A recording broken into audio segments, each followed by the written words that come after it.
Hi, hello, welcome back to my channel. So today I'm going to start my three-part series on myths about furries and fursuits and all that fun stuff. First of all, disclaimer, of course, all these videos and things I'm going to say and talk about are coming from my own heart, my own head, my own experiences. So other fursuiters, other furries, whatever, might have a different opinion than me, and that doesn't mean that I'm wrong or they're wrong or whatever. It's opinions.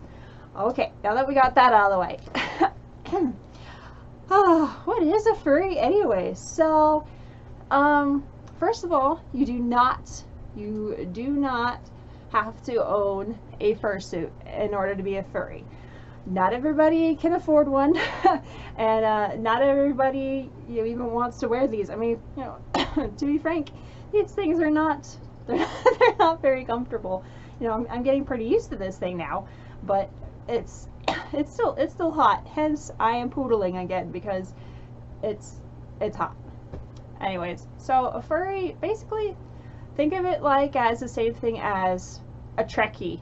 Someone that loves Star Trek and has a whole bunch of Star Trek memorabilia, and they might go to Trekkie cons and dress up as their favorite character and yada yada yada. Furries are the same way in the fact that we have an appreciation for the art of anthropomorphic animal characters. Like Zootopia, for example. But if you watch Zootopia, that doesn't mean you're a furry. Just a lot of furries like Zootopia or Lion King or whatever. A lot of us, grew up with having stuffed animals and watching those Disney movies with the talking animals in it. And again, not every furry, but most have what is called a fursona.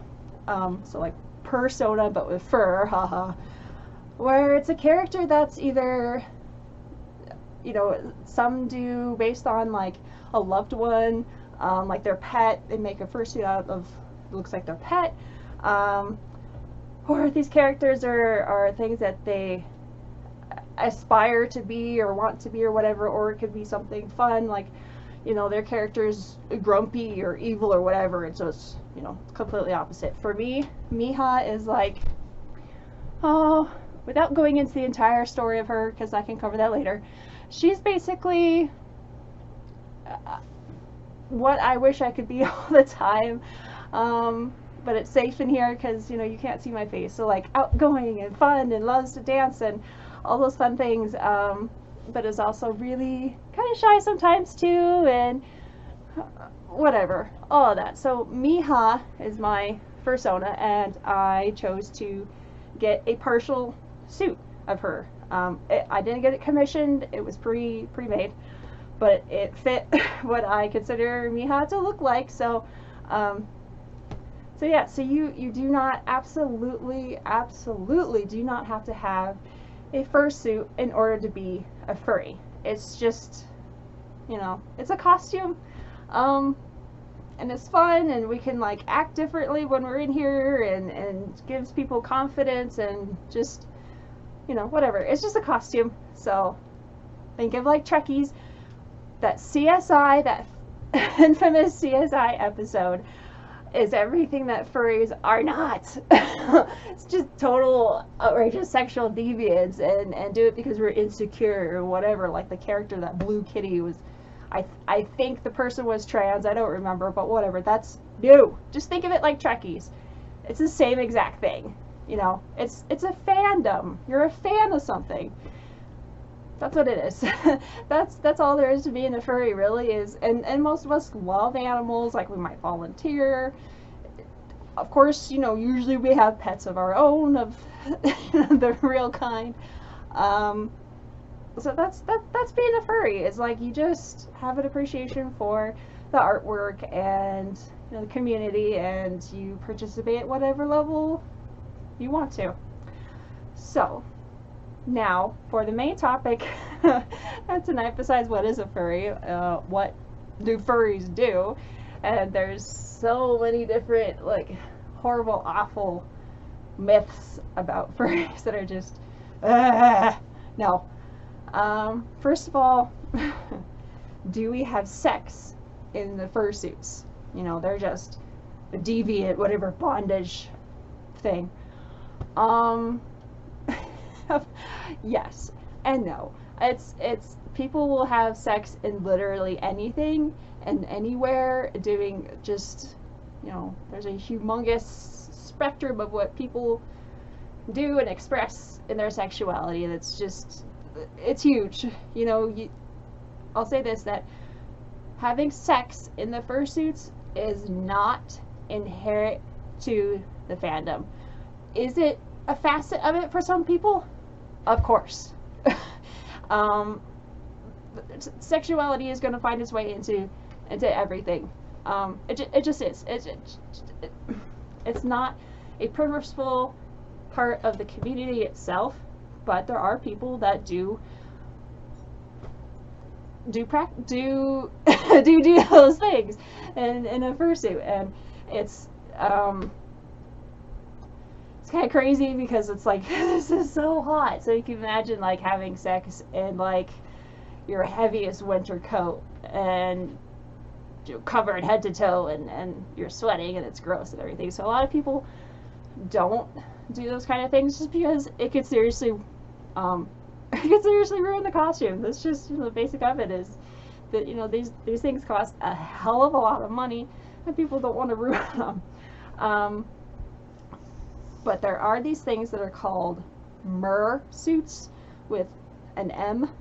And basically it's a fursuit that has holes cut out in strategic places. Do people wear those out in public? You know, oh, do you have to be afraid you're gonna hug someone with a mer suit and they had sex in it? It's gross and nasty. No. People aren't stupid.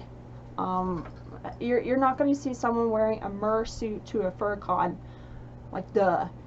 They might take it to some other kind of BDSM or bondage or kink or whatever type con. You know, there's a place for everything. Yeah, just rule 34, okay? There's going to be a porn and sex version of literally everything in the entire world out there. And usually there's also a cosplay of literally everything out there. It just exists. So it is a controversial topic, you know, to say.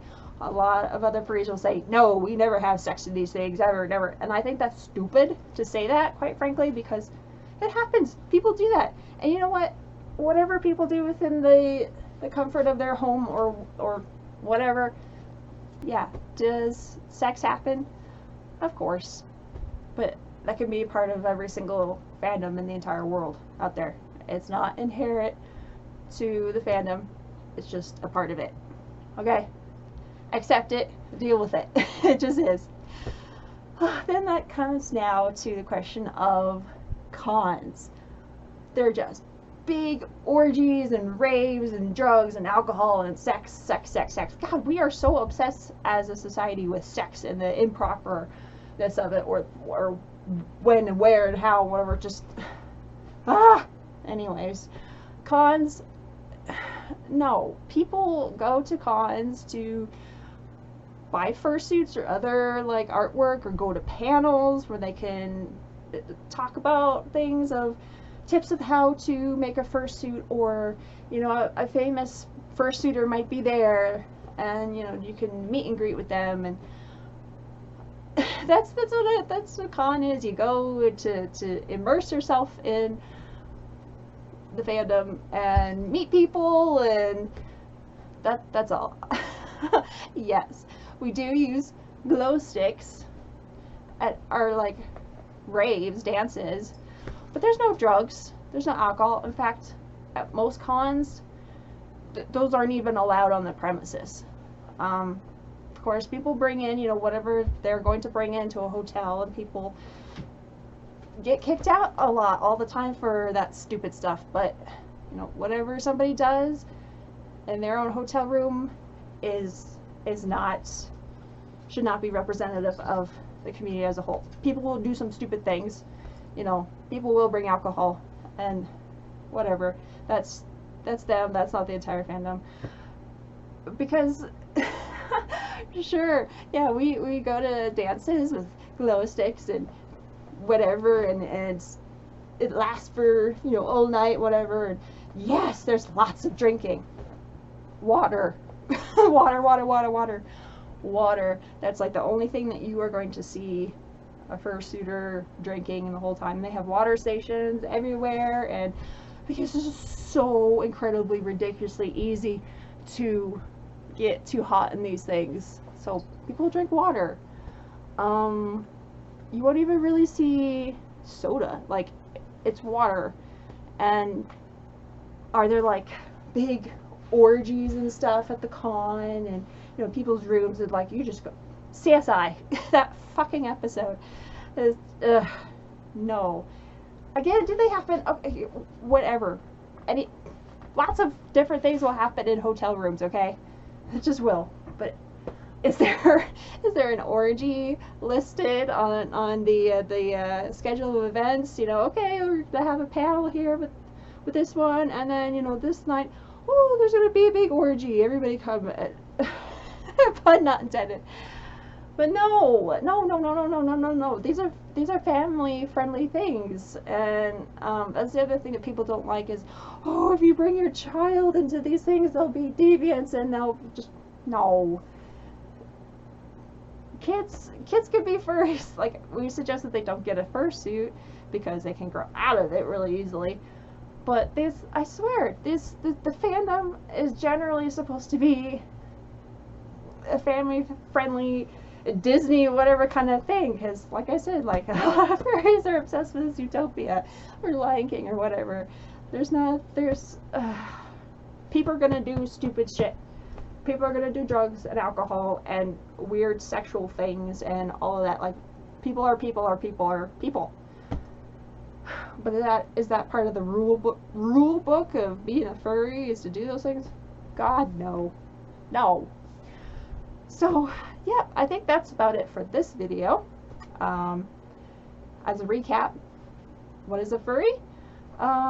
You like anthropomorphic animals, the artwork or movies or whatever, and sometimes you have a suit, but you don't have to have one, and that's basically it. Remember, think furries, Trekkies, same thing, same kind of thing.